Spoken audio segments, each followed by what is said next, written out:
Jika negara mempermiskin dan memperbodoh rakyatnya sendiri, maka rakyat harus bergerak.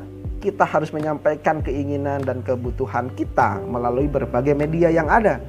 Kita harus berorganisasi secara profesional dan bekerja sama dengan dunia internasional. Dan juga semua cara-cara demokratis diabaikan oleh pemerintah yang tuli. Saatnya kita katakan revolusi.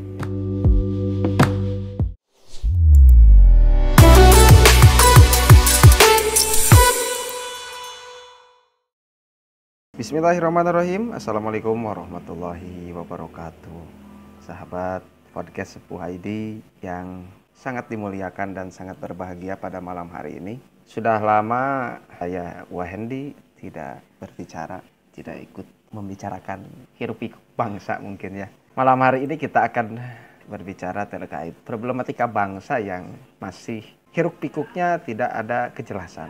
Dari PPKM, ya sebelum itu kan ada PSBB, ada PPKM, ada PPKM darurat. Sekarang itu mirip seblak gitu ya, PPKM level 1, level 2 atau level 3. Ya, itulah bangsa kita ya, itulah negara kita, pemerintah dengan segala kekurangannya.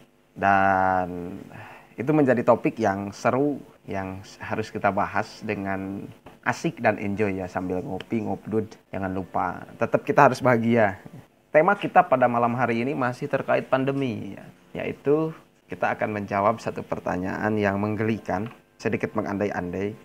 Kiranya apa yang harus dilakukan jika negara memperbodoh dan mempermiskin rakyatnya sendiri? Nah, itu tema yang akan kita bahas. Sahabat Sepuh ID, Juli 2021 Indonesia ini masih diambang bencana. Bencananya adalah bencana COVID, jelas. Tapi sekarang bencana kemiskinan mungkin ya bertambah, bencana kelaparan. Tapi apakah akan mencapai bencana revolusi atau tidak ya itu juga belum jelas. Pandemi COVID-19 masih menghantui dan pemerintah itu membuat kebijakan-kebijakan yang salah total. Dan kebijakannya bukan membuat COVID kabur gitu ya, tapi malah tetap saja bercokol Indonesia gitu ya. Kebijakan pemerintah kadang saya juga nggak mengerti dan nggak paham itu ya. Ini keterlaluannya di negara kita. Jutaan pandangan sudah diajukan ya, namun semua itu tanpa diabaikan saja oleh pemerintah. Sudah banyak para ahli, dari mulai pengamen ya, mungkin tukang kaki lima sampai pejabat, artis, komedian, semuanya mengomentari tentang kebijakan pemerintah. Namun semuanya tanpa diabaikan. Nah, ini yang jadi masalah. Pemerintah terus mengeluarkan kebijakan-kebijakan yang menyengsarakan rakyat. Dewan Perwakilan Rakyat pun tak pernah sungguh mewakili kepentingan rakyat. Mereka asik. Enggak, ini kawan-kawan coba pikirkan. Pernah enggak dengar gitu ya, DPR gitu ngomongin pandemi? Kan enggak gitu ya sampai hari ini. Entah kemana mereka, isolasi mandiri mungkin. Tapi yang jelas ini bermasalah bagi bangsa kita.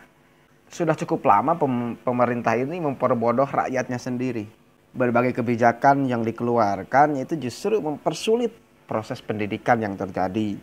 Radikalisme agama menyusup ke berbagai tembok sekolah dan semuanya gitu ya. Sekarang kebijakan nama-nama juga bermasalah. Rakyat mana mengerti sama PPKM sama yang lainnya. Yang dimengerti rakyat jualan, cari duit, makan, dan lainnya gitu ya. Nah, ini yang menjadi problematika. Apalagi dunia pendidikan ya hari ini. Mutu guru itu juga diabaikan. Mutu menteri pendidikan tidak pernah sungguh diperhatikan. Tak heran dari banyaknya ukuran internasional, Indonesia ini masih menempati urutan terbelakang. Nah, ini mulai dari kemampuan memahami ilmu pengetahuan sampai kemampuan membaca. Sahabat Sepuh Podcast, di tahun 2021 Indonesia ini masih menempati urutan ke-62 ya. Sekali lagi ke-62 dari berapa negara? Dari 70 negara gitu ya. Terkait dengan tingkat membaca. Ya, coba ke-62 dari 70 negara. Hebat kan? Ini berarti 8 besar dari akhir tapi ya. Ini menjadi salah satu permasalahan yang bagi saya ini cukup riskan. Pemerintah juga terus mempermiskin rakyatnya sendiri. Kesenjangan sosial diabaikan. Dan perilaku pejabat juga itu sebagai raja-raja kecil yang korup dan gila hormat. Kebijakan terkait pandemi COVID-19 justru menyiksa dan mempermiskin rakyat. Pendek kata, negara Indonesia telah menjadi negara yang penuh ketidakadilan. Yang kaya semakin kaya di atas penderitaan banyak orang. Yang miskin semakin miskin karena kesalahan kebijakan pemerintah. Radikalisme tetap hidup, intoleransi bertemu pesat, perpecahan di mana-mana, dan sampai ada kalimat revolusi dari tukang ojek online. Nah, inilah yang menjadi problematik bangsa ini. Gila memang. Nah, kita kembali flashback ke masa lalu tahun 45 tentang dibentuknya negara. Apa sih tujuan negara gitu ya? Undang-Undang 1945 sudah amat jelas menegaskan ya bahwa negara Indonesia memiliki 5 tujuan utama. Yang pertama adalah melindungi segenap bangsa Indonesia dan seluruh tumpah darah Indonesia. Yang kedua adalah memajukan kesejahteraan umum. Yang ketiga adalah mencerdaskan kehidupan bangsa. Yang keempat adalah melaksanakan ketertiban dunia yang berdasarkan kemerdekaan, perdamaian abadi, dan keadilan sosial. Gitu. Nah, untuk mewujudkan kelima hal itu, negara tentu membutuhkan sumber daya.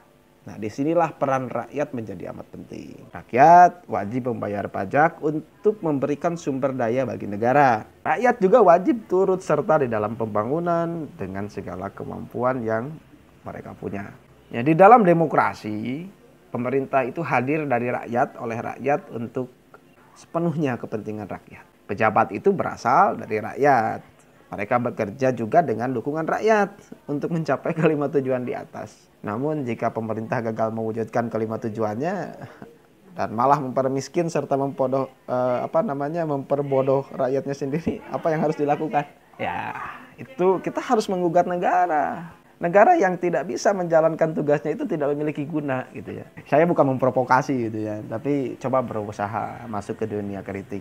Negara itu mengambil sumber daya namun tidak menjalankan kewajibannya.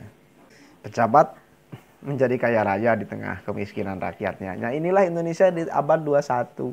Indonesia di tahun 2021. Ada 4 ya hal yang menurut saya bisa dilakukan ya. Yang pertama, negara itu harus digugat melalui jalur-jalur demokratis. Keinginan rakyat disampaikan lewat tulisan di media, baik media massa maupun media sosial. Media pun menjadi tempat untuk informasi sekaligus pendidikan masyarakat.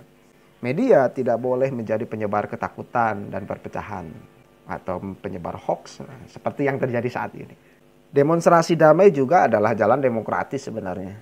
Kebijakan pemerintah terkait pandemi jelas harus mendapatkan tanggapan dari rakyat. Media massa dan media sosial sudah berusaha menyuarakan keinginan rakyat yang sesungguhnya. Karena pemerintah tuli dan tak peduli, maka rakyat harus melakukan demonstrasi untuk menyampaikan keinginannya. Jadi jangan salahkan kalau lewat demo. Ya maklum lah, Anda kan yang duduk di kursi-kursi pejabat tutup telinga ya, dan lain sebagainya. Yang kedua, jalan demokratis ada yang perlu ditempuh adalah dengan membentuk organisasi. Rakyat harus menyampaikan keinginannya melalui organisasi-organisasi yang bekerja secara profesional. Dengan tujuan yang jelas. Ini harus digarisbawahi karena banyak di kita itu organisasi bodong atau juga banyak organisasi-organisasi yang hanya untuk kepentingan individu, untuk memperkaya diri dan lain sebagainya gitu ya. Tapi tak jelas itu. Nah, organisasi ini secara kritis dan berkelanjutan memberikan masukan kepada pemerintah. Harapannya adalah dengan pola yang kritis dan konsisten, pemerintah berubah ke arah yang lebih baik dalam mengelola negara. Yang ketiga, jalan ini juga bisa dipadukan dengan kerjasama internasional. Berbagai organisasi internasional seperti PBB, ASEAN, dan Uni Eropa bisa diajak untuk bekerja sama untuk menekan pemerintah. Kita tekan aja pemerintah kalau pemerintahnya tuli gitu ya. Kerjasama ini juga bisa menyediakan sumber daya yang memadai. Guna mencapai kelima tujuan, berdirinya negara Indonesia di atas. Jalan demokratis memang pelan dan terkadang tanpa tiada harapan. Namun, ia terhindar dari kekerasan berdarah akibat konflik politik yang mungkin saja terjadi. Kita hindari gitu ya untuk masalah kekerasan. Yang keempat adalah ketika pemerintah memperbodoh dan mempermiskin rakyatnya adalah revolusi.